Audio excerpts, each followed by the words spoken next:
Mr. Militao's We're point. live on YouTube. Just so you know. All right.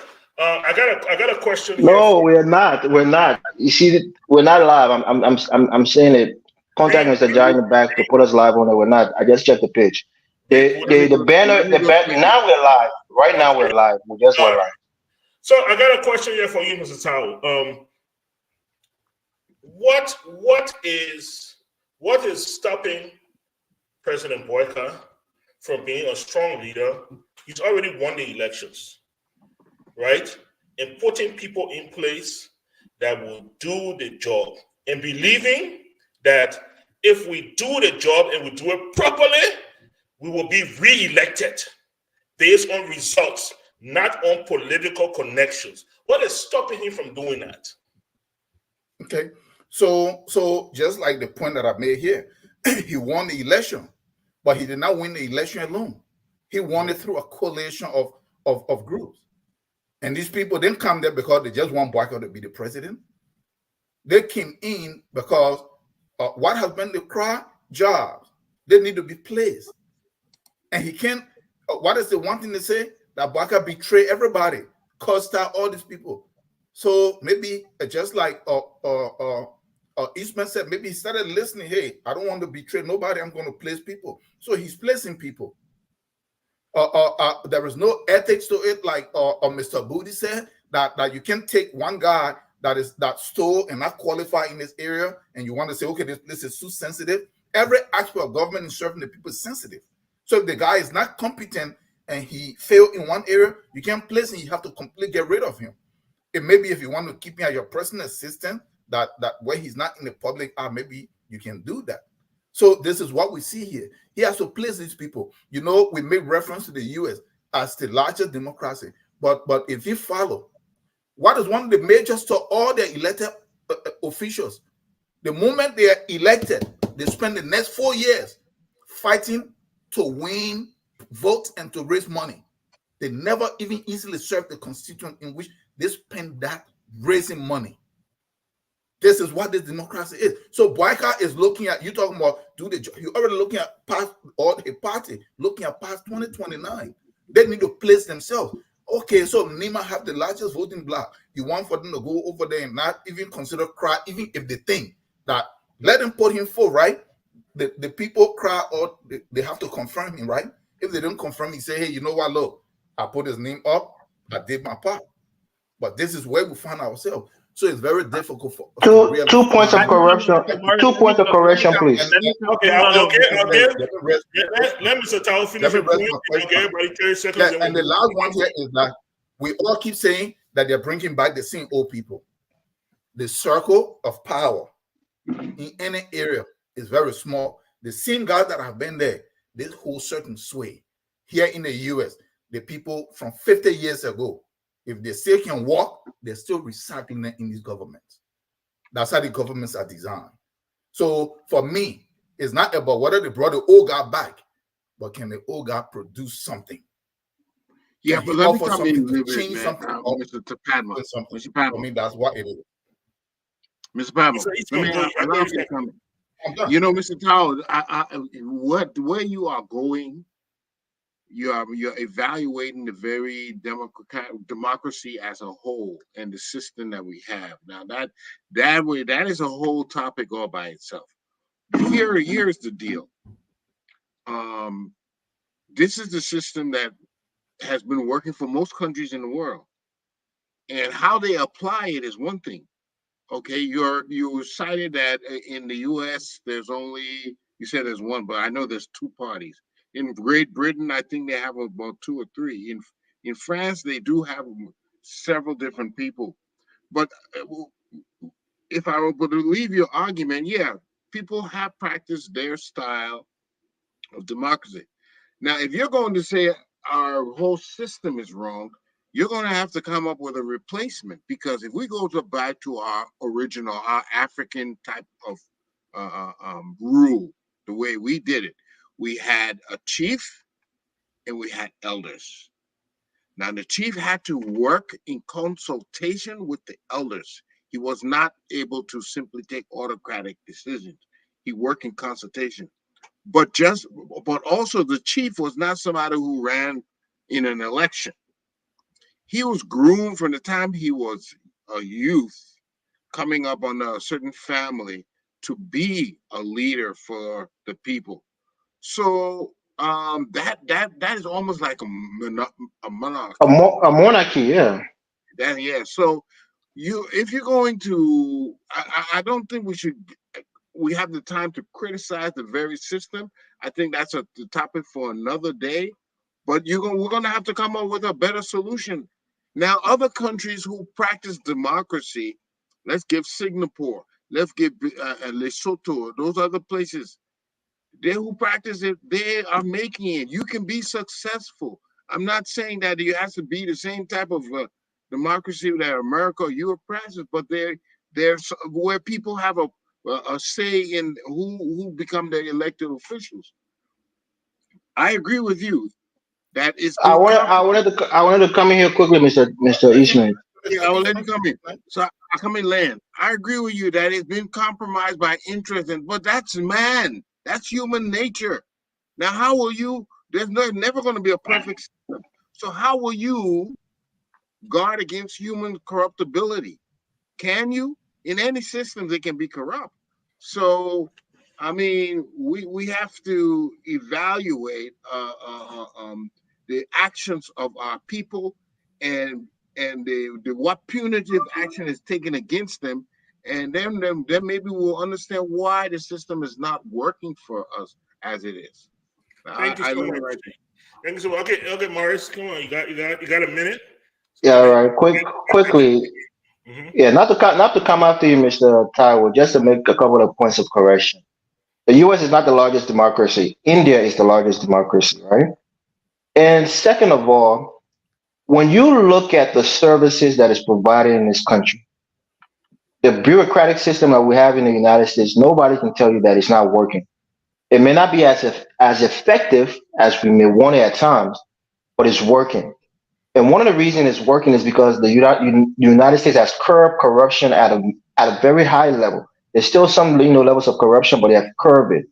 That's why you see they always harp on Liberia about corruption. They say like what's holding us back is the lack of will to fight corruption.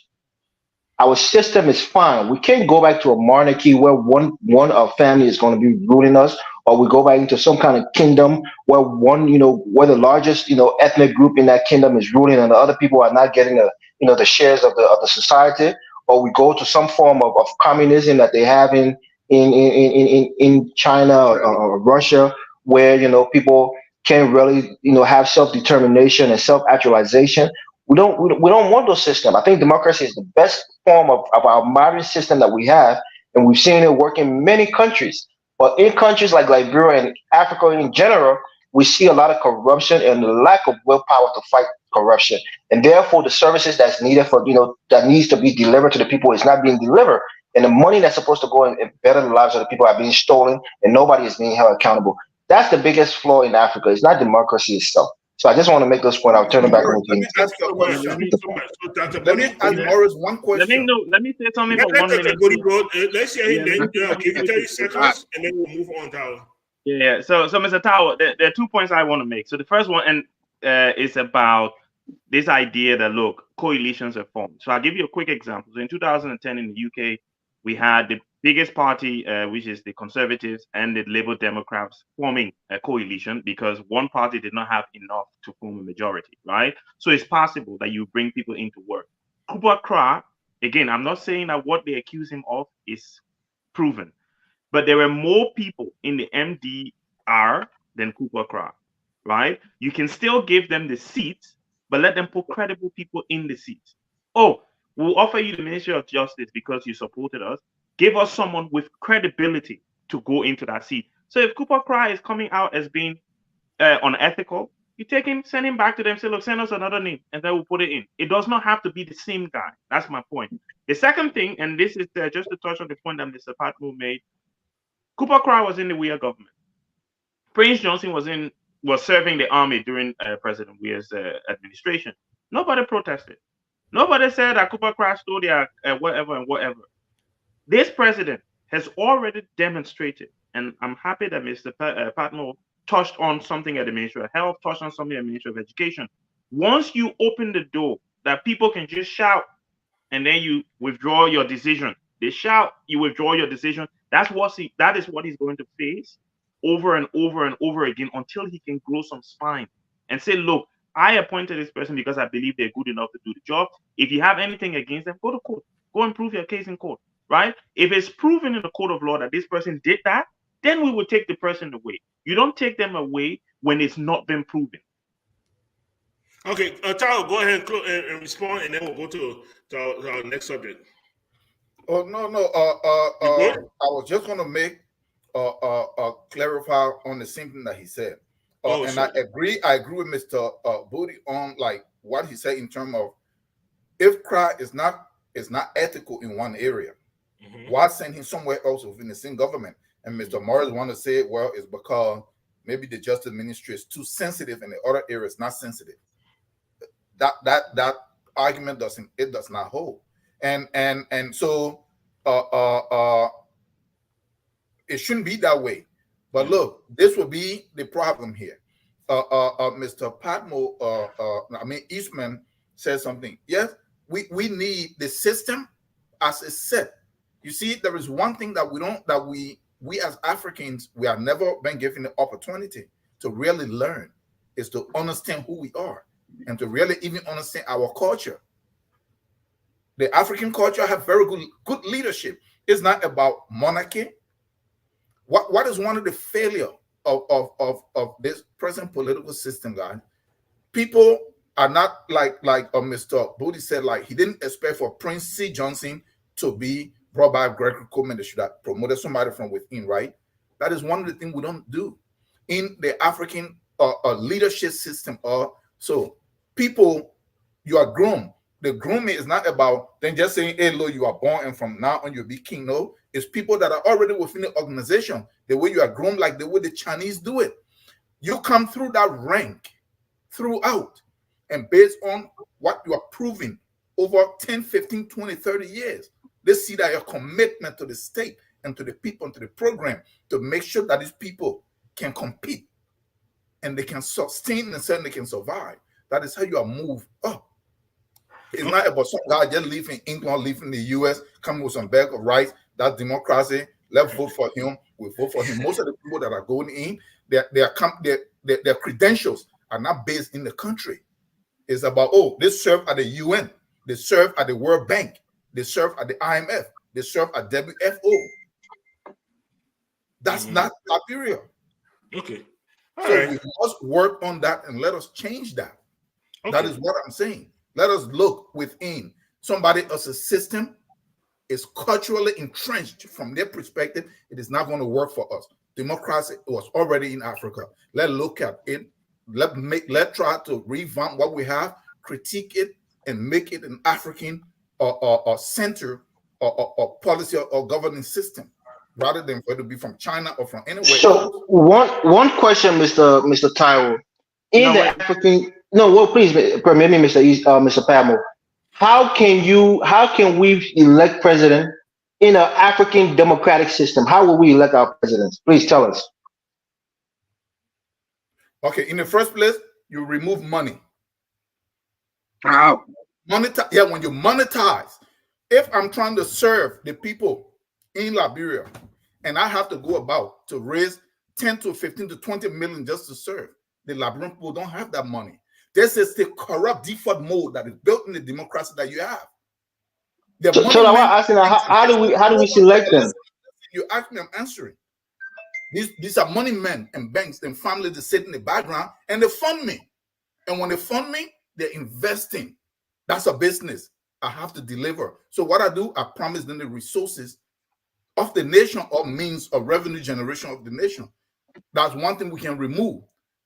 So if I know that I want to serve the people, then we need to all come to a consensus. We'll find a way for us to be able to do that. First, de-dollarize or remove money out of that. Even in the USA, is one thing that they've been saying, but they can't do is to take money out of politics. Because they themselves, they know that once you put money in there, man, if you want to serve somebody, you don't need a whole bunch of money.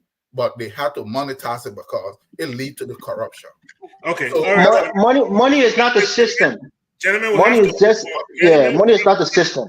that particular problem we can't solve it in one show. I promise you. Yeah, that's a whole different show. Even if we do our best here tonight, we have a lot going on. So we'll Yeah, move on let's to go our to next the next topic, one.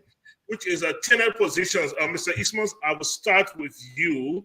We saw the president start to appoint people to many tenure positions, including the LTA, Maritime, and all these other places that we were under the belief are tenure positions, and that the people placed in those positions are still have time on their tenure.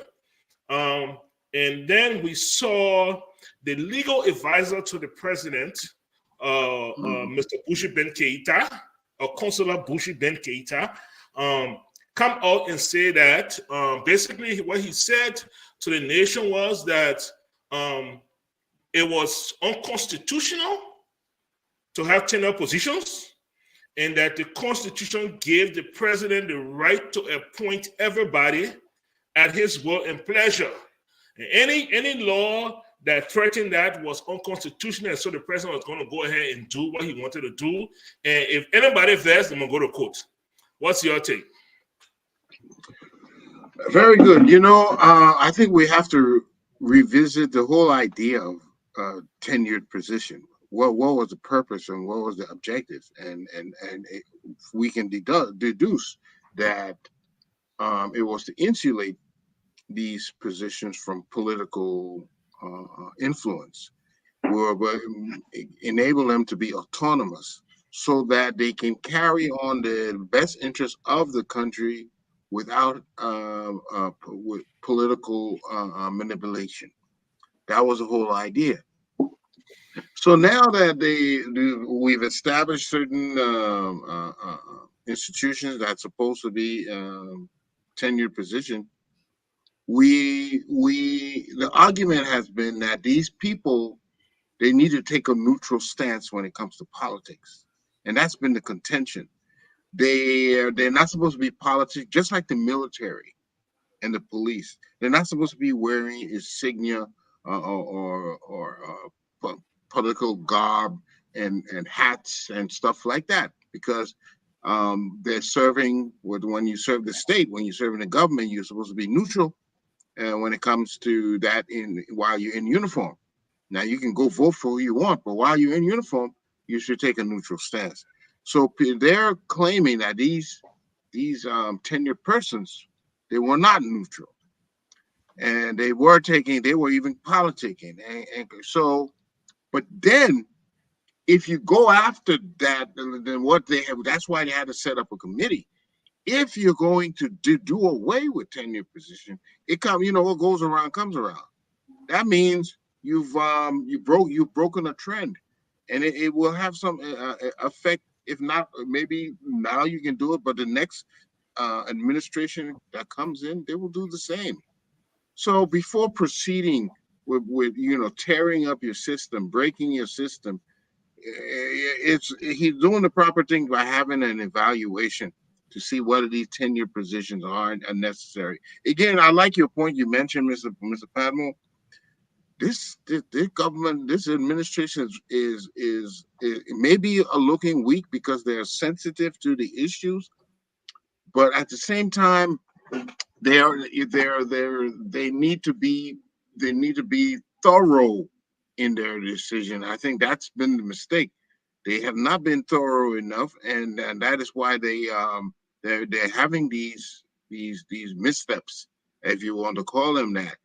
But when you talk about people like Cooper Crab, Mr. Buddy, I don't know why people try to paint this guy as some villain. I've been knowing him for a while, and to me, he's a fine lawyer. So people will always find a way to bring down other people. But if we have the only guide we need to set for ourselves to be honest and to be fair to everybody, if somebody has not been convicted of a crime, okay, then we should not hold that against them. Not by rumor. It's unfair. It's completely unfair. And even if they have, because we have seen people now that even though they've been convicted for crimes, I guess if they serve their crime and they repented and they paid their dues, they can be eligible for certain things as well. So I think we have to be honest. I think we're not honest with ourselves on a lot. Everybody praises their devil, and soon the devil goes on the other side. All of a sudden, they are enemies. So I think we need a lot more honesty in how we go about it, and that's on all sides. All right, thank you so much, Mr. Eastman. Dr. Buddy, let me ask you. So I hear Mr. Eastman says something concerning people in partisan regalia and stuff like that. We did not hear this until questions were asked.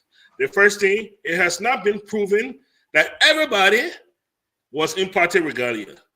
That was not the explanation, the official explanation of the Boakai government. The official explanation of the Boakai government was the president constitutionally reserves the right to appoint everyone within the executive branch at his will and pleasure. And then he went on to say, those who are being removed might use the word might be compensated, but that would depend on if you follow all of the rules. And then he introduced the idea of if you were campaigning for a party, you would not be eligible to be compensated. That's unconstitutional. Freedom of association. You can't fire people. My question. Okay, sorry, Dr. Body. All right. Sorry, did you finish the question? Morris interrupted. Sorry, if you notice my head was down, I was just reading through the Constitution quite quickly. So Article 54 and Article 56 is where you find where the president has the power to appoint, right? I was looking at it and 56 talks about people who are appointed, right, serving at the will and pleasure of the president, right? There's nowhere in the Constitution when it talks about executive power where it says the president can remove people in tenure positions or there cannot be any tenure position, right? There is nowhere in the Constitution where it says there cannot be tenure positions. Now, even for tenured positions, if someone tenure came to an end, the president can appoint someone to replace that person. The whole essence, right, of and I'm going to answer your question, but the whole essence of having tenure positions, like Mr. Eastman touched on, is about independence, right? It's about making sure certain institutions, and I'll just use two to just make my point. So the Ministry of Finance is a political institution, right? Because they determine fiscal policies that will help the government achieve whatever it is that they promised to the Liberian people. The Liberia Telecommunication Authority's job is to make sure that our telecommunication system runs well. What are the Unity Party government or what are the things? It must run well. They're not there to say, oh, we will pay 50,000 to this other entity because we say we'll build more hospitals, or we'll pay this much to this, like the Ministry of Finance will do when it comes to budgeting to further the objectives of the president. So that's why you have like the LTA. You need them to have that independence to be able to do things, not worrying that, oh, the president will fire me if I don't give a license to a company that he likes, right? Now, to answer your question, right, there is no. And I wrote an article back in 2017, just around the time they were going for the runoff. There is no neutrality in any country. No human being on this earth is neutral. You might not vote for the Unity Party. You might decide not to vote for the CDC, but you are not neutral. There is no neutrality because whether you decide to support one group or not, or the other, or you decide, oh, I'm not supporting anybody. Even in your non-support, you are assisting somebody to achieve something, right? So at the end of the day, there's no neutrality. So if the person, again, like Mr. Cooper was trying to, and Mr. Morris was trying to make the point that every Liberian has the right, freedom of assemblies in our constitution. You have the freedom to assemble. The job that you do does not prevent you. Serving your country does not prevent you from identifying with the causes that you believe in. If you believe that the CDC has a platform that you support, you can show your support. It does not mean that when you go into government, you will not be able to do what you want to do. Let's just make a quick point. I apologize, Mr. Kraft, because it's like you the only example that that's okay. That's okay. But if you look at Cooper Kraft, for example, he served in the CDC government, right? He was transport minister on the CDC, right? He was sacked because they said he wore something or he went to something that was wrong. Telecommunication minister, telecommunications. Telecommunications. Thank you for the correction. Yeah, telecommunications. They sack him because of whatever. By the end of the day, that's his right is to do what he needs to. But the president appointed him. They didn't say, "Oh, because you were CDC in the CDC government, so we're not appointing you in our government." Right? He works. He can work in any government. It does not matter who, what party you affiliate with. You should be able. If they're saying that, what would they say about Cooper Kraft? I'm sure during the election he was wearing the MDR regalia or whatever they call it. So they will not get him job because he wore MDR regalia, or that Joseph Boakai will fail to perform the duties of the presidency because he wore Unity Party regalia. No. So that's a very dumb excuse to give. And what the president legal advisor said, again, these people think that the Liberian people are stupid. The honest politicians in Liberia just think Liberian people are stupid. So they can just come out and say some stupid things, and they say, oh, the people will not understand what we say. And basically, that's what they say. Because there's nothing in the Constitution that says we cannot have tenure position. These laws, when the LTA was created, which was under Ellen Johnson Sirleaf and the Park race card, thank you. They put it in there that look, this entity must have tenure. When they did the new maritime law, they put it there, tenure. When they did the fisheries law, they put it there, tenure. You put the thing there, then you want to check like it in the end. It don't make sense. Thank you. Okay, good point. That point, I really appreciate it. Next I'm going to go to Mr. Tao. Mr. Tao. No, you got to come to me. Just give over me, Mr. Eastman. Because Mr. Tao made point, you want to interject. So keep all your interjection for. I want to lose my train of thought. Don't let me on the side for 10 minutes. Interjection. Go ahead. Let me put a little thing in there. Dr. Booty mentioned, that tenure, all these tenure positions were created by the Unity Party between 2005 and 2017. Originally, we had the central bank, we had a few others, the election commission, and I think two others that were tenure position. Unity Party decided they were going to expand this to other autonomous agencies for that purpose. Now the Unity Party is back and they're saying that all that stuff they did was not correct. And the one explanation they are having now is that, that was Ellen Johnson Sirleaf.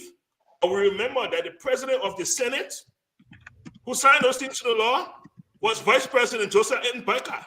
What say you, Mr. Morris? All right. I agree with the points you're making, but before I even start, I want to make this point. Look, when I say even, I want to draw a parallel, but I would say I want to give you an example. When President Joe Biden wanted to forgive student loans in this country, which for me, whatever effectively, I was hoping that it was going to go through, they sent me a letter or they sent me an email that my student loan is eligible to be forgiven pending the ruling from the Supreme Court when they took the case to the court, right? So they waited for the ruling from the Supreme Court first before they could take any action on the forgiveness of student loans debt. The things that I'm hearing from the president, the United Party camp is that let these guys go to court and let the court rule. But in the meantime, we're going to take them from there anyways, instead of doing it the other way around, challenging the law in court while those guys are still in their position. Instead, you're going to break the law and have the law, the Supreme Court to tell you that you broke the law before you can rectify it. I think that's where I think the president went wrong. If you want to challenge this tenure position, you go to the Supreme Court. You're the president. You can have it, speedily handled through the Supreme Court. Let them interpret that law for you and tell you if you have the power or not. It's not going to take you long. Just wait for a little bit, a few months. You can get a ruling, And the Supreme Court could tell you what you have the power to do it or you don't have the power to do it. But in essence, the president is saying, you know what, I'm going to do it anyways. You won't go to court, you won't go to court. I don't care. I'm going to do it. That's why you see some of us are calling him lawless. That's the point. Second of all, I don't know if it was prohibited in the Tenure Act that Ellen Johnson Sirleaf and Joseph Boakai administration signed into law for people to associate with political parties. I don't know if it was prohibited, and I don't think it was. And also, my understanding, when you have a tenure position, you could be fired. It doesn't mean you're immune from firing, but you have to have just cause. So if they're saying that political affiliation or political association is just cause for firing, if it's in that act, then he's well within his right. But as far as we're concerned, we're not seeing it, being mentioned that it's in the act and it violated that part of the act. So when it comes to other appointed positions, you serve at the will and pleasure of the president. He can fire you because you don't like the way you look. He can fire you because you associate with certain people you don't like. He can fire you for any reason because you serve at his will and pleasure. A tenure position is a little different. It's a little bit more protected. So unless you're firing these guys for cause, you can't just jump up and remove them from there and on the basis of constitutionality when in fact you haven't challenged it in the court of law. That's what we think the president, made the wrong decision. But lastly, I would say this. President Boakai has been so disappointed, even for some of us who are in the opposition or who supported the opposition during the last election, because in our heart of hearts, we felt like he was going to be somewhat more integrous than President Weah. He was going to do things a little, more differently than President Weah. But on this particular issue, President Weah actually performed better than President Boakai because he actually went to court. He actually lost the case. He respected the law. He actually negotiated with a guy, I think for one of these agencies. The guy accepted to be paid his, the rest of his salary. And that's how President Weah knew that he shouldn't touch tenure position. He never did it in his presidency. He never did it. Even when he had the legal right to appoint somebody who had passed in Thomas Donan, he had the legal right as our sitting president at the time. He appointed somebody, but in terms of politics, they slowed up that nomination. Where Samora Woolacott was supposed to take that position at the LRA, and they refused him, even though the president had the constitutional right to appoint somebody because it was within his presidency, but they refused it. So I think President Weah showed more respect to the tenure position than President Joseph Boakai is showing. But remember now, this is the man of rule of law. This is the man of integrity. This is the man who respects the Constitution. And President Weah he didn't respect the Constitution. He was not a man of law, man who respected the rule of law. But when you look at the actual records, President Weah performed better in terms of respecting the rule of law when it came to the Constitution in these positions more than President Boakai is showing right now. I'll leave it there. So you can't promote Weah. No, but I'm just saying we gotta compare and contrast. We gotta compare and contrast. I get but let me go to Mr. Tao. Mr. Tao, we're talking about the tenure positions here. Okay. Lately, what we heard is that the House of Representatives feeling insulted by the president and the president's office by ignoring the law that they put together, they passed, have written the Senate, encouraging the Senate not to hold confirmation hearings for any one of those positions until a remedy can be found concerning tenure positions. This is the first glimpse into a fracture between the honeymoon between the executive branch and the legislative branch. What say you? Okay. So before I even address that, I want to say here, let them shut up. These guys have no ability. They have no ability for them to do anything. If they want to be that critical, they should have looked at our concession agreement. They should have read into it better instead of taking brown envelope and jeopardizing the entire country. I want to believe that they are toothless bulldogs. They're only saying this, and the moment brown envelope show up, they will be there confirming people. They see all of these things as opportunities for them to grab money. So they're putting up this front. So that's what I would say about them. But now to speak about the tenure positions, I've been looking at the Constitution since yesterday. I've been looking at the Article 54, 55, and 56. And I read through it, and I tried to look for other stuff.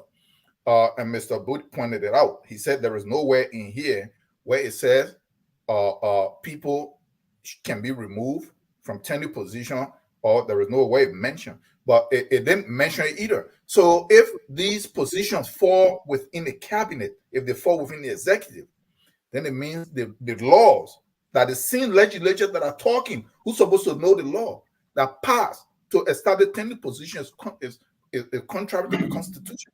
It should never have been established because the Constitution. Because the Constitution did not mention anything about tenure position. So that is how I look at it. But I want to go to Eastman. He made a point. The Constitution did. The Constitution gave 2 tenure positions in it. They don't call it tenure. They don't use the word. So Mr. Eastman made a point here. We first need to evaluate and see why were the tenure positions established? What were they really supposed to accomplish? Mr. Booty made a point that they're supposed to not be political. They're all going to be political. These are political appointments. They are appointed by politicians. Who is the president? They're going to be loyal to the party on which they're appointed. Isn't what happened here with the Supreme Court justices? When you are appointed by Republican, why you are expected to be a conservative, but yet you're supposed to be non-partisan, right? So let us not lie to ourselves. So I want to believe Ellen and them were placing, because you have to look at the people that they placed. When they were placing guys like Ben Kessley at IMO, Lezion was someone they put very close in IMO. He was lost. He didn't know anything. He knew nothing but shipping. He knew nothing but maritime. He called on people that I was very close to, because I worked in that area, to come in to sit in the background and help him run things. But what was happening? They were securing the future of people that they felt they owe something to. You your dad's party, I need to place you out. Was friend with. So they established this thing. The way I see the tenure positions, they are meant for it to hold on to very lucrative area and to tie the hand of the incoming government.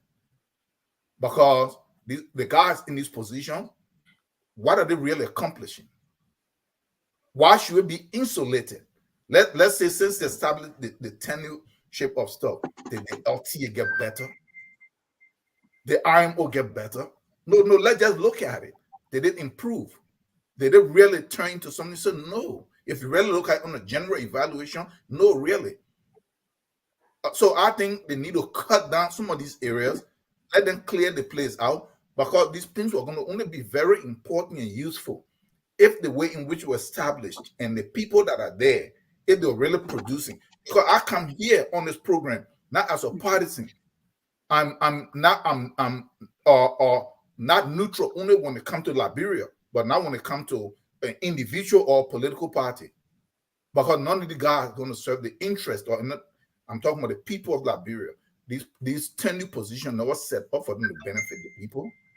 So the next government put them in place to tie people. So when Joe Boakai was putting it in place, honor Ellen them, that was the goal. So that when the WEA government come in, they would tie them. So when WEA came in there, WEA saw how his hands were tied.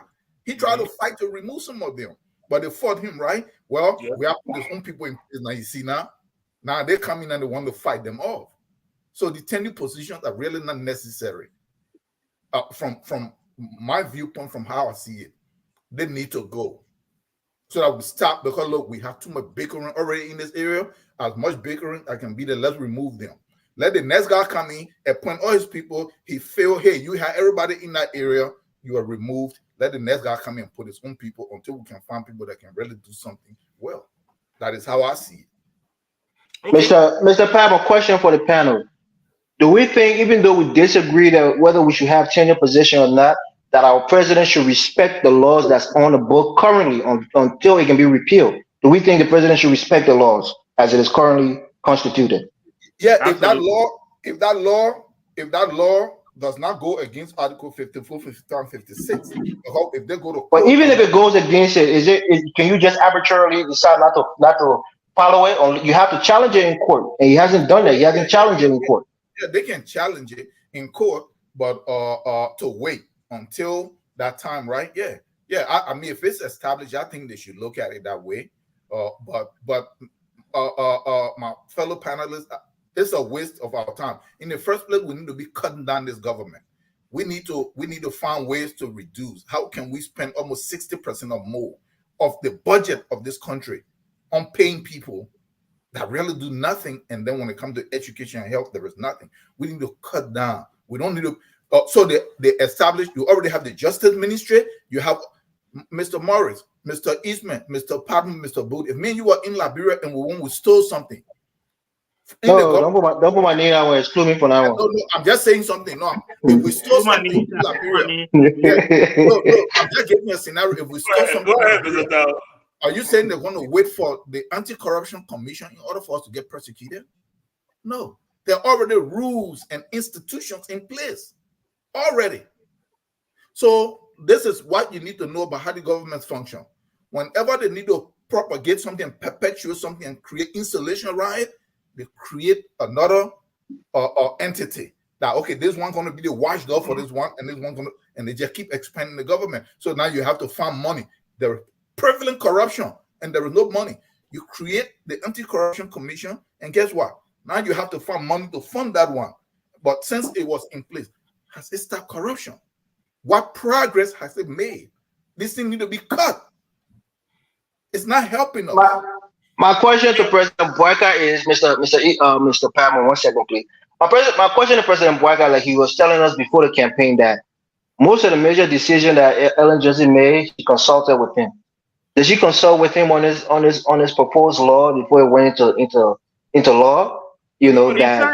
He signed it. So that's the point that I'm making. I'm being a little, satirical here, but the point is, he knew exactly what this law was. He was in favor of it. So I think this shows that he's a lawless person, because you can't go there, sign a law at the time, what you probably thought was a good idea to protect some people, like Mr. Tyler was saying, which I kind of agree with it, to insulate some people from firing, from George Weah administration that was incoming, and then come back once George Weah's administration is no longer there and undo the very same thing that you helped do. And arbitrarily without going to court. I think that's where the lawlessness is coming into play, and we're starting to see it right now with this president. And nobody ever thought we would see lawlessness from Joseph Boakai. Nobody ever thought. I think it's more about him being spineless than lawless. I think the people around him are pressuring him for jobs, so he's just buckling under the pressure and doing stupid things. Sam Water, don't let you to call his president spineless. I think you have to retract that statement. Mr. Eastman, the Boakai administration, one of the things we heard as they were campaigning was that there was going to be change, there was going to be accountability, there was going to be transparency, and all the likes. Since this government has come to place, it's been more than 30 days. The president declared his assets. He said, if you want to see it, I'm going to go to court. If you know where you are. And I don't understand the change. What happened to the transparency, the accountability? The vice president, up to now, has not declared his assets. None of the appointed people who have been confirmed by the Senate, a commission. The president had a commissioning ceremony in the executive, in the renovated executive mansion. Let me say that. The renovated executive mansion. Finally renovated. Under the Weah government, I will always give him props for that. Under the Weah government. South. Yeah. They had a commissioning ceremony. So they were toasting with champagne. Afterwards, not a single one from that commissioning ceremony has declared and published their assets. What's going on, Chief?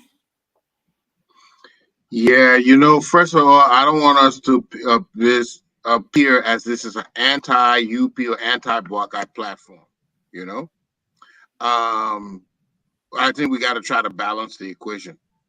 First of all, when people politicking, they say all kind of sweet, they get sweet mouth. They say, oh, what they were doing and what they were not doing, till the rubber meets the road. Yes, so they claimed they were going to be transparent. I don't know why they're not as transparent. I don't know what's so difficult about declaring your assets, but they said they were going to do this, so they would be held to it because that's what they claim. But what I want to see that they grow the revenue, the good budget, to improve the economy. We saw last year a shrink in the proposed budget. That is not a good indication. If anything, it should be growing because we have more and more. Our population is growing. How can our economy be shrinking if our population is growing? Okay, some would argue you can't tie government budget directly to the economy. However, we have seen that in the economy. We're not seeing a lot of jobs open. We're still seeing the private sector jobs far less than the government sector jobs. We do not see more and more businesses opening and bringing revenue. We do not see people being productive with producing in the country. We're still basically importing everything we eat, everything we're trying to we wear. We're not going. So if I can see this Boakai government turn that trend around, I would be quite happy. But the people, our people believe that they were tired with the last regime, and now they've tried this other one, and now it's still early. I think we need to give it a few more months. But yeah, we must we expect a big difference with this administration, and I think the jury is still out. I think it's too early to condemn it. We want to see more, but it's still early in the game. Dr. Bodie, you say one thing, and then you do something else, and then you don't even have the audacity to even. It's 10 years. Can you even at least honeymoon us? Just for us for a little bit. Okay, even if you don't hold through all of your promises, at least the first 3. Look, Mr. Pablo, the men rub the rug around him up and you whip it from there right away. No, I know, my man. We can get those inputs. Don't take it too serious. Man, try to tell me what's going on, man. Why the president doing this? No, but Mr. Morris will like this one, right? Because we just finished talking about how lawless the president is. But on this point, he's trying to be lawful, right? Because the law, the LACC Act from the 2014 says that you have to declare your assets, right, before you take office. Yes. But it doesn't say anything about making it public. Yes. If I want to see it, I have a right to see it. I have to go and ask for it. Citizens don't understand that they have the right to go and ask, but there's no legal requirement to publish it, right? But we can ask. So I can write them and say, "Look, can I see it?" Right? And by law, I should be allowed, according to the act anyway, I should be allowed to see it. So he's trying to have his cake and eat it here. Right? He wants to be lawful by declaring his assets, but then at the same time, his people are not obeying the law, because before you even take office, that's what the law says. Before you sit in the office, we need to know how much money Mr. Morris has, how many properties he has, what are the value of the properties, so that if he's worth $2 million now, in 1 year time, that $2 million becomes $3 million. Like, but where the other extra million coming from? Yeah. But if we have no yardstick against which to judge, it's difficult to tell Mr. Morris in 2 years' time, "Oh, how you got $4 million?" He said, "Well, what $4 million? We ain't got no, because there was nothing declared." So the president, look, at the end of the day, I know Mr. Eastman wants us to be balanced but if the thing not good, there's no way to balance it, because at the end of the day, what they're doing is wrong. It's not about what you promised to the Liberian people, it's what is lawful. What is lawful is, before you take your seat, Mr. President, Mr. Vice President, Mr. Everybody, Mrs. Everybody, you must declare your assets. It must be with the LACC. You don't have to publish it. I have access to it. I can go and ask for it, but it needs to be there. I was just trying to glance quickly. The LACC running behind the red, and I say your income will take your salary. So let's see whether the thing they're talking, whether they have the bite, whether they can actually withhold salaries and things like that. Okay, thank you so much. So Mr. Morris, so we here say that you can declare, and then we'll go and ask. Up to date, I don't know any living human being walking around that has asked and received. Okay, I have yet to I have yet to see the living human being. Okay. Asked for asset declaration, and they have been given me the opportunity to see it. And so yeah. So go ahead. Mr. Padmore, that's why we were telling people and warning people on this platform and other platforms that Joseph Boakai is no different than George Weah. This whole idea, people were so vigorous, they were so adamant that, the man would declare asset and he will publish it. Unlike George Weah, who never published his asset.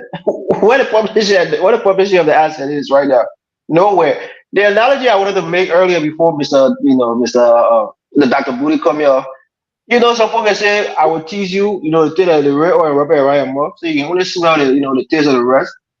But like you were talking about the honeymoon period, Joseph Baga only rub it around more and then you rub it from there. So all the things that we thought was gonna happen, before we can even keep daydreaming that it's gonna happen, he feeling, taking that disillusion for our eyes. We brought it back to reality. Look, President Boakai is a man who is accustomed to Liberian politics as it has been practiced since the 1950s or 60s. The way he saw things being done, that's the only way he knows how to do it. You see that simple saying that's very simple but very deep. Monkey see, monkey do. You can't bring foreign ideas that you haven't been exposed to from outside from some imaginary place. The things that you see is the things that you will practice. What he saw on the Ellen George Salih, what he saw on the door, what he saw on the Tober, all of those, those previous governments, those are the things that he's encompassing within his government. He's practicing favoritism, cronyism, nepotism. He's bringing all of those things back. He's not coming with any new ideas. If George Weah did not, publish his asset for the entirety of his presidency, he declared his asset in the 7th month. You decided to do yours in your 1st month. Kudos to you. What about publishing it? He refused to publish it. Those Unity partisans and supporters of this party were saying that he would definitely publish it. Why? Because he's a man of integrity. He's not a rogue. He's not somebody. He's transparent. The man's life is an open book. We have Mr. Tamara on this platform saying that. If your life is such an open book, why can't you open your books so we can see where your money is coming from? Who renovating your house right now? What are your properties worth? Your house in Bombing County that you built for your wife in there, or the farm and everything. We know that house is even more luxurious than the house that you live when you're in rehab. How much is that house worth? You said you were living on loans. You spent 12 years in government with a base salary of over $3 million, and you expect us to believe that you have nothing tangible, and you tell us you were broke and living on loans so you can leave something for your children? But yet instead you won't prove that to us. All the statements you're making, this is the time to prove it. That you're a modest man, you're a man of meager means, and you want to prove to the Liberian people that you never stole the money and you didn't stash, any large sum of money in, whether it's in investments or in properties or in bonds or whatever. You didn't do any of those things. Prove it to us. It's very simple. And we knew from the very get-go, this old man, as I always say, is like a mafia don. He sits back while he have his little minions do all of his work, and people will come and kiss the ring, and you're like Yaka Koluba said, he's a Chinese japper. You're out, he's sleeping, and then you'll peek on the eye to see who's looking at him. The old man is very wise, very alert, and he knows what's going on, or he will play the fool. The one can say people who play the fool, you play the fool to gain wisdom. You'll play the fool so you think he's foolish, but in reality, he's way more cunning than you think.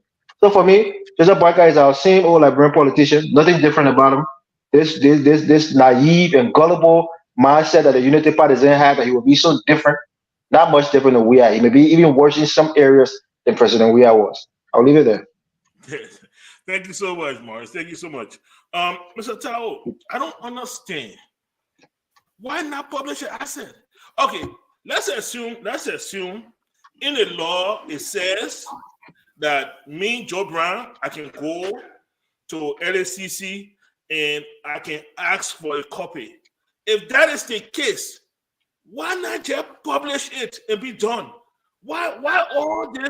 Why is the president so determined to hide his asset declaration?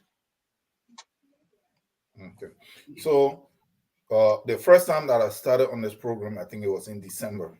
I think like maybe around the 20 something or so of last year, and I made this statement here before that This incoming government were never going to declare any asset. They were never going to audit any government. Just like George Weah refused to declare his asset, and he refused to audit the Ellen Johnson Sirleaf government. I said, because all the guys coming into steal, and they don't want to set precedent. If they tell you that they declare their asset, they lie. If they tell you that they audited any of the previous government, they're going to only be doing some trick that by the time you even try to look at it, you can't really make sense of even the audit. The audits are just to waste money. That is why I said they need to cut out these institutions, because they're pumping millions of dollars into this stuff to cover up their crime. Because, hey, look, you know what? GSCC already audited us. LSCC already, but it sits there, right? I know quite a few of the guys that are in this incoming government, just like I knew people that were in the Ellen government. I was even called from Nukam, and when I look at what was going on, where the kind of money they were talking about, I spoke to a friend of mine. I say, I'm doing good here based on my investments and on job. Or even though what they're going to be paying me is less in terms of that, but there the value is more. But I'm just trying to ask, how are they going to pay me 15 grand a month? Like what is it that I'm really going to be doing for the Liberian people? I talked to a couple of people. So I said, no. I said, that's corruption. Mm-hmm. So I refused in 2006, 2007 to go. I refused. My friend know about this. So in short, a whole bunch of these guys, they're working nursing homes here. They are doing little security jobs here. They went over the campaign. They don't have any asset to declare. They have no asset to declare. The president failed. They say he declared his a month later, or 3 weeks later, or 2 weeks later. 2 weeks later is enough for you to steal a lot of money when you have state resources at your disposal. You can steal tens of millions of dollars. That's true. So he know. So why did he delay for 2 weeks? So let's just assume that he declared it and even he published it. But that's 14 days gap. What was the intention for creating the 14 days gap? Okay. So guys, these guys, He knew he won the election since December. They may have the money under the would give you mountain. Yes, you must say that there. You told the money high on the would give you mountain. These guys are not going to declare any asset. But look, to the last point, I don't know why people think that that this next government is going to perform better than the previous government, the government before it. This is like taking new wine and putting it in the old wine bottle. The parameters of how this government function and the playbook and the framework is the same.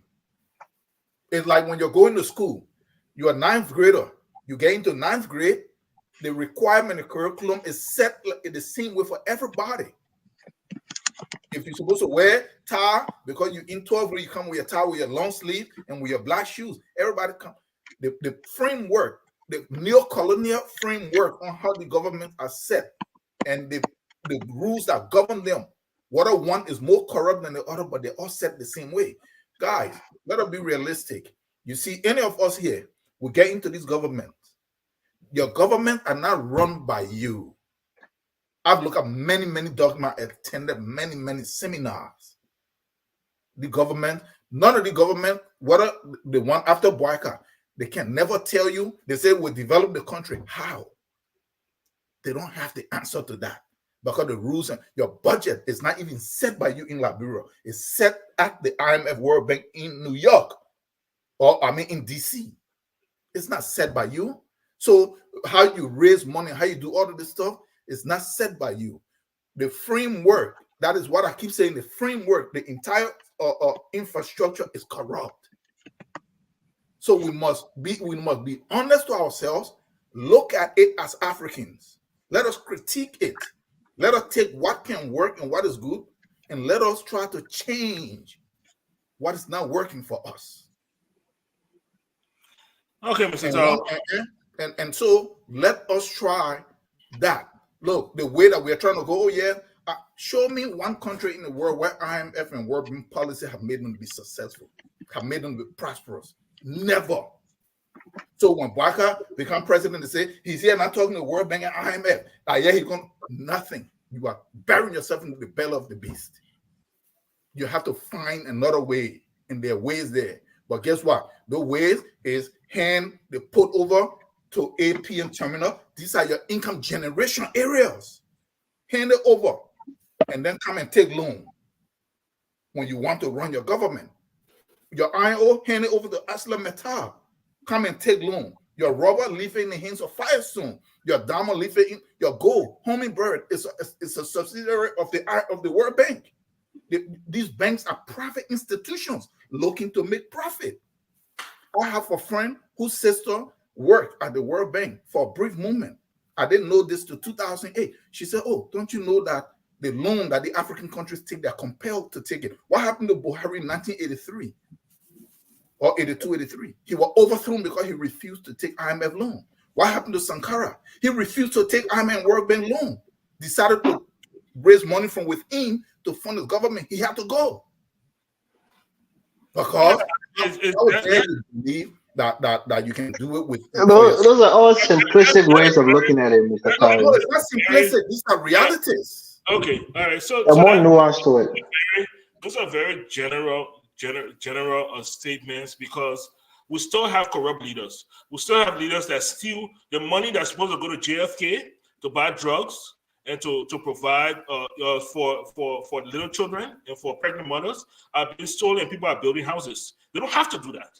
You know, and we can't blame that on the IMF. Yeah, people are taking IMF loans because you're not raising enough revenue to take care of yourself. You need these loans. Let's not gang up with Mr. Tao, because I agree with most of the things that he said. Yeah, and it's not being simplistic. It's not being general. I think the neo-colonial system makes it difficult for African countries to perform, right? And we have to, like I think Mr. Ismail was the one that mentioned that we need to, when we talk about democracy and systems in place, we need to have a different show for that, because that's a deep topic that we have to dive in. Yeah. But let me ask a question, Mr. Padmo. If I'm looking in a simplistic way, the money that's supposed to go to JFK, some guy steal it, he buy a house. He build a house, right? Okay, let's just say the same McGill stole some money, or we have stole some money and he did this, right? Okay. How much money are we talking about? Let's just say we have built some duplexes that's maybe 3 million. Or let's say McGill built some stuff that is 1 million. You know, when you have so-called international community in the West come to you, or China, wherever, but we're not singling at one point, we're talking about people from outside. If they come and they start pointing out, look, you are corrupt, because this is one thing, rule of law and corruption. But how does this corruption take place? We're not talking about these small money that you see, the small houses. The real corruption is the billions that are stolen from countries like Liberia, like under the Ellen government and even under the Weah government. Let me tell you, how are these money stolen? Do they got put it in suitcase and get on a plane and then fly out of the country with it? Because it's not in no banks in Liberia. No, they are stolen through a liaison of the so-called international financial institution. So the same people coming to you and telling you publicly, hey, look, you are stealing corrupt. They're the same people facilitating the corruption. They facilitate I have attended an entire symposium conference in Washington, D.C. on this. Mr. Palmer, please give us some chance to talk. Mr. Tower has had it out. No, they are facilitating this corruption. So if there is no seller, there will be no buyer. So I'm not trying to absorb the Liberians or the Africans of them stealing or doing it wrong. We're pointing out, I will hold them responsible. But we are saying if you cut off the most of the money that is stolen, Liberia sells on iron ore. The share of Liberia that's supposed to come does not leave the bank from Singapore, and they go into another bank account in Hong Kong, and it disappears. It never comes to Liberia. 90% of the real corruption doesn't take place in the country.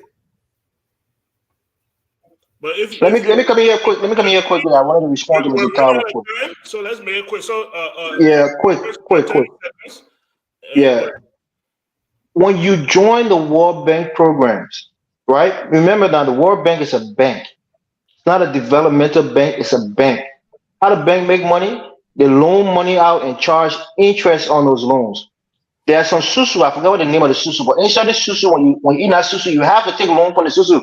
It's a requirement that you must take loan, and how the people in that susu make the money, they charge you interest on the loan that you take. So the World Bank, they're not forcing you, but when you get before you get into the World Bank organization, there are certain stipulations that you must follow. So you have to take loans in order for the World Bank to charge you interest to make money. They're a bank, they're not a charity organization. So when you can meet your obligation in your country by your domestic revenue, you have to take loans. Many countries take loans. In this very country that we live in, we have over 20 something trillion, loan debt in this country. The United States borrow a lot of money. China, all these big countries, they borrow money. So when you say that they will borrow money for the World Bank, that's a bad thing. It's not a bad thing. If you're no, it's not. Everybody borrow. One second, please. 1 second. Everybody, hold on. Even very wealthy people, they have debt. Having debt is not a bad thing. Even to build credit, you have to have debt in order to build credit. So when you just make it as simplistic without giving the nuances of it, that's why I say it was a simplistic take, because the reality is some of these programs. Hold on. Let me press the bubble that Mr. Morris is trying to blow here, right? Because hold on 1 second. Give me 5 more seconds. Let me let my point. But it's over 30 seconds now. Mr. What a minute, Mr. Doctor. I think you got your doctorate. You trying to keep it or what? Because you'll be keeping time. Look, the point that I'm trying to make is that when you can meet your obligations through your own, domestic revenue, you have to go out and infuse money into your economy. Where are you going to get those monies from? Every country does it. They borrow money when they need it. And Liberia are part of these programs that the World Bank has. Some stipulations have to be made. Sometimes they got to tell you got to cut salaries. You got to cut some, in order to be qualified for this loan. You can choose to take it or not to take it. They're not forcing you. They don't have some kind of chain around your neck that you have to take it. You have to abide by the rules that they set in order to take that loan. If you don't want to do it, you go to the African Development Bank. You go to other banks that will loan you money. So don't come up with this whole mindset that the white man is the enemy of the African man. And I'll leave it there. I don't want to argue too much. Let me come in before we move on. Yeah, let me come in for 1 minute before we move on. So, Mr. Morris, and again, I want to say that we listen to Mr. Eastman here and put this thing for another day. But let me use my 1 minute quickly. What Mr. Tao has said, right, and what I know in terms of, so for example, Liberia produced cocoa, right? Liberia produced coffee.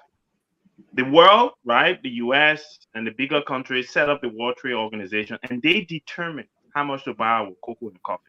They buy it at values that are so low that we can't even generate enough, right, to be able to bring ourselves out of poverty because of what we have. So they create the condition, and I would link this back to the subprime, whatever mortgage crisis you guys had in America then.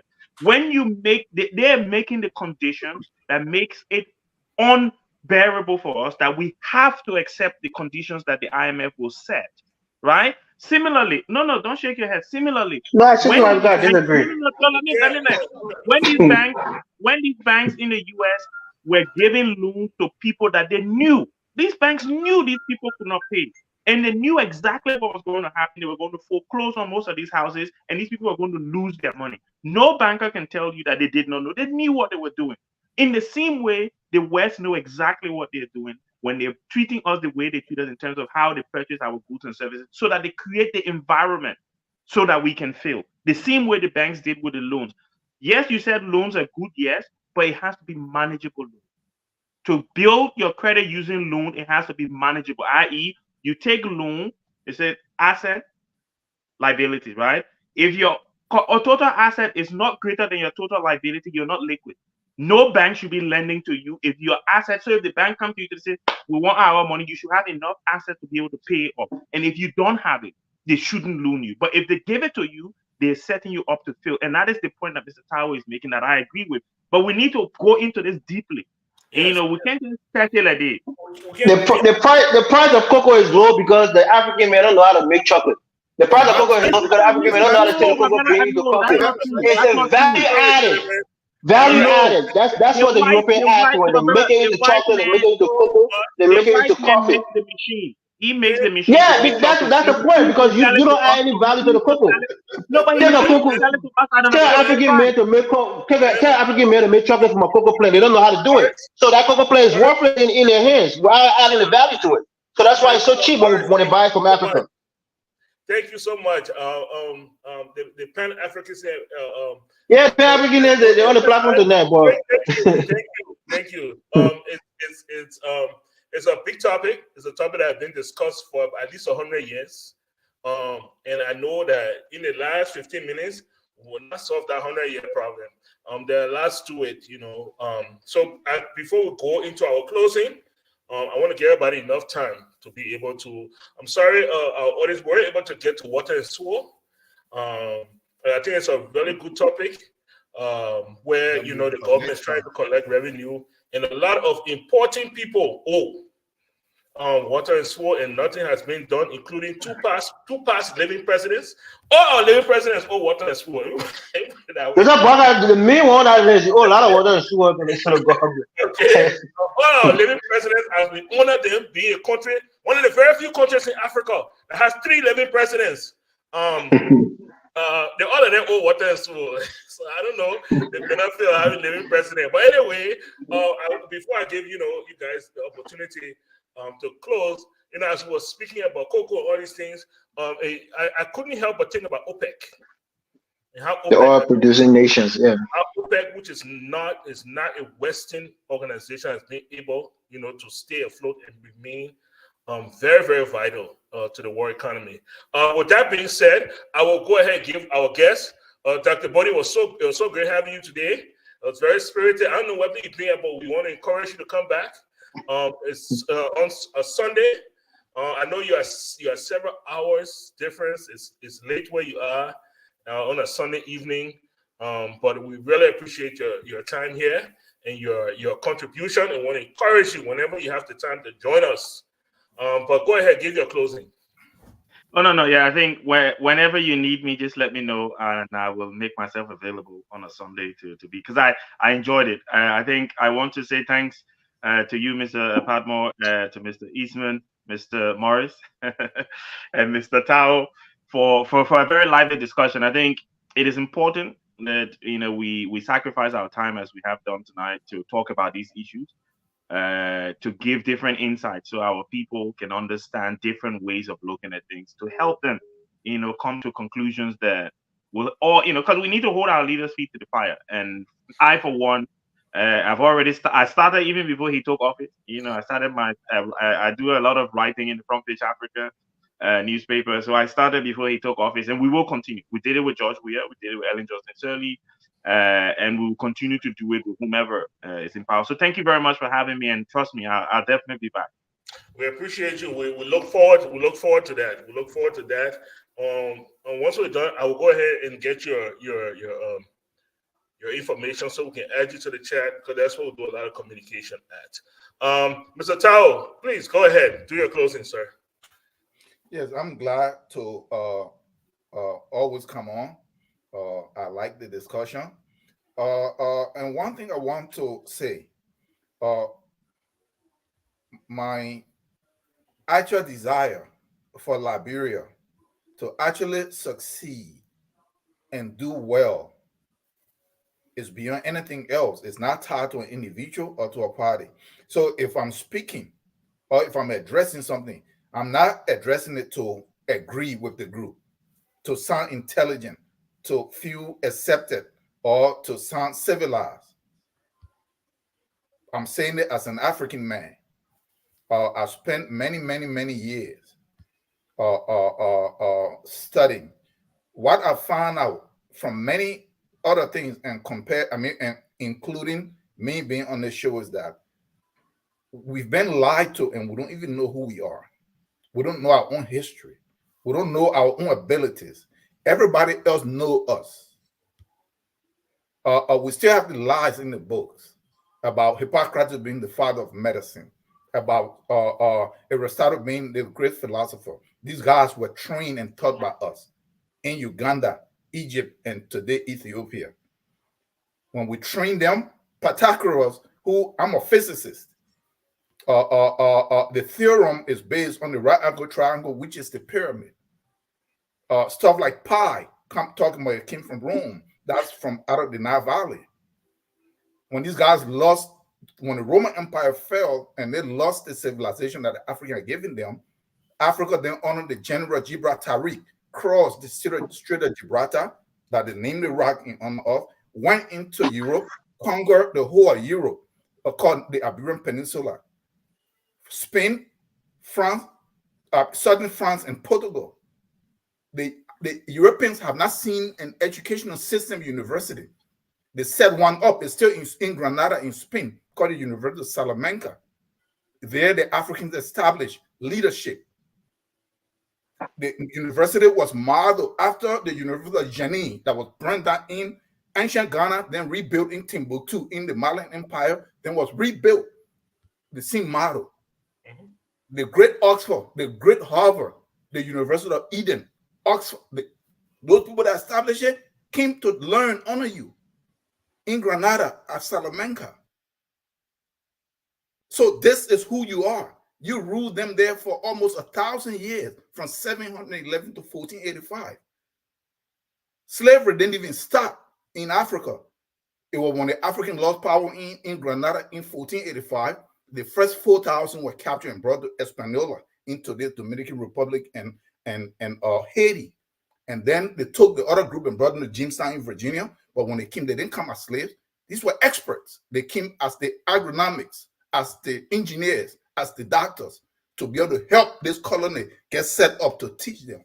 So there is many books in the materials. My friend, who is a professor, just left University of Oxford just yesterday, only to find that Charles Darwin was a dropout. He was trained. His dissertation was written by Africans. Mr. Powell, how long we got? No, we'll not do that. We'll not do that. We'll not do that. All the records are there. If you don't know about yourself, don't perpetuate the lies that they have told you that made us to feel so inferior. Some of us have spent more than half our lives retracing our roots and knowing who we are in history. It should be the duty of every African to want to do that. Thank you so much, Mutao. Thank you so much. Thank you so much. Our greatest challenge moving forward as the living generation is how do we teach our children that history? The educational system is our enemy. It must be toned down. Then we need to find it. We need to find a solution. And guess what? In Africa, we didn't have that. We taught our children ourselves. So what are we teaching our children in our homes? On the weekend when they are there, what books are we allowing them to read?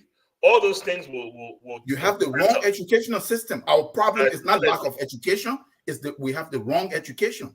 Education is not about just going to school and getting a job. It's about nation building. It's about the survival of a people. I totally agree. So that's our challenge. That's our challenge. For Mr. Eastman, please let me hear your closing.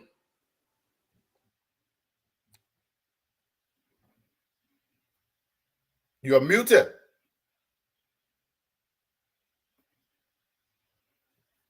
You can hear me now? Yes. Michael, I got criticism for you today. Okay, go ahead. Yeah, even though I appreciate what Tao said, I've been to that school. In fact, the one what I read so deep was, why do we even vote for people who say I want to be president? We need to identify the people who we think can be president and go to them, not anybody that raise their hand up.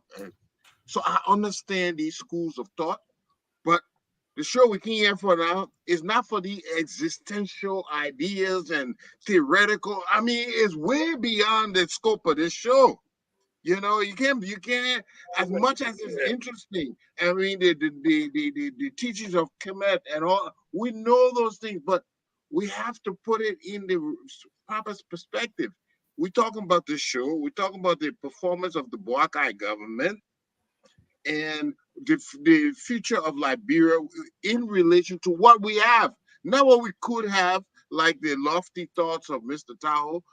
We're talking about, as an engineer, and I'm surprised at him a little bit because he has the same type.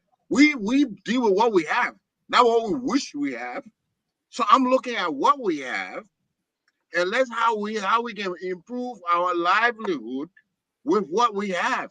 Now we want to change things, but until you do change it, you have to use what you have.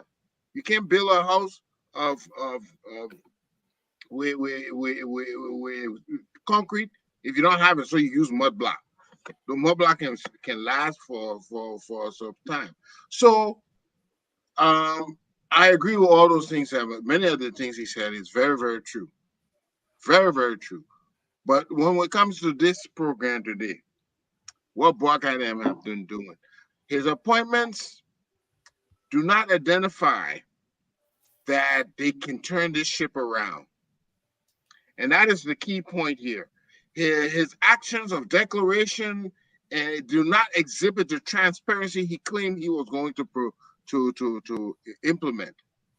So these are the criticism we want to. So we hope that they are taking a cue from us to tell us that, look, you got a big task ahead of you, and these things, what you're doing now, it looks like you'll be much the same as your predecessors.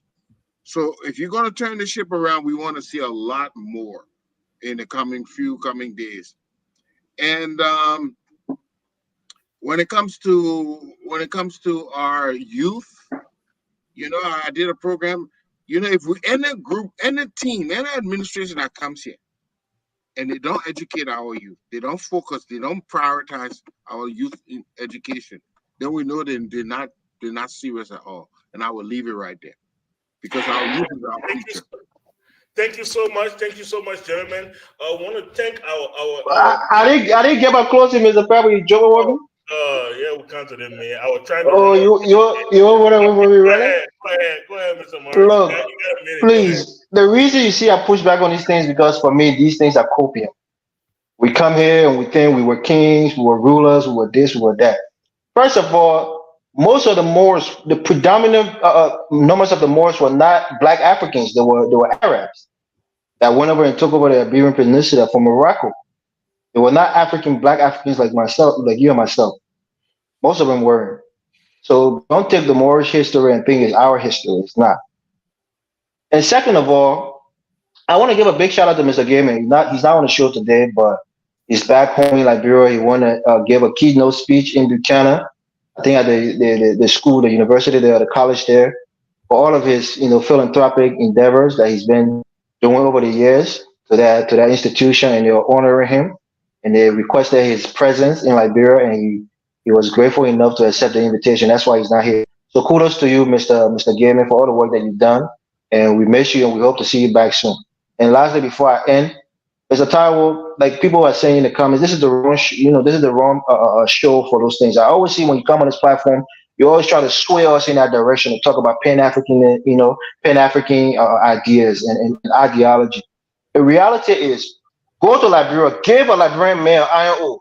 They don't know how to make steel out of it. Go to Liberia, give a Liberian male a rough diamond. They don't know how to cut it, to give it a clarity, to cut it and to carry. They don't know how to add value to any of our resources.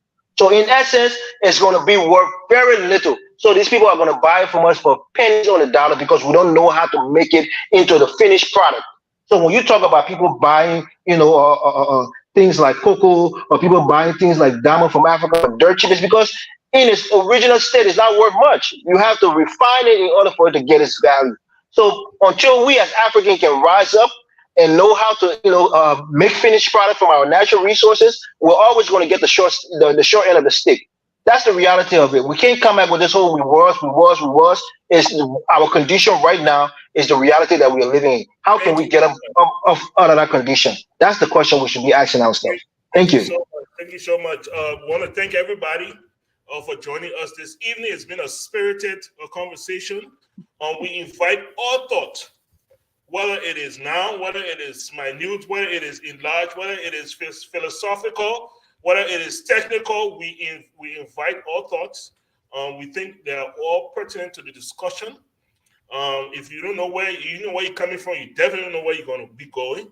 I think that there's a lot of things, even with all of the superpower stress that we have, there's still a lot we can do in our everyday lives in Liberia to make the people's lives better.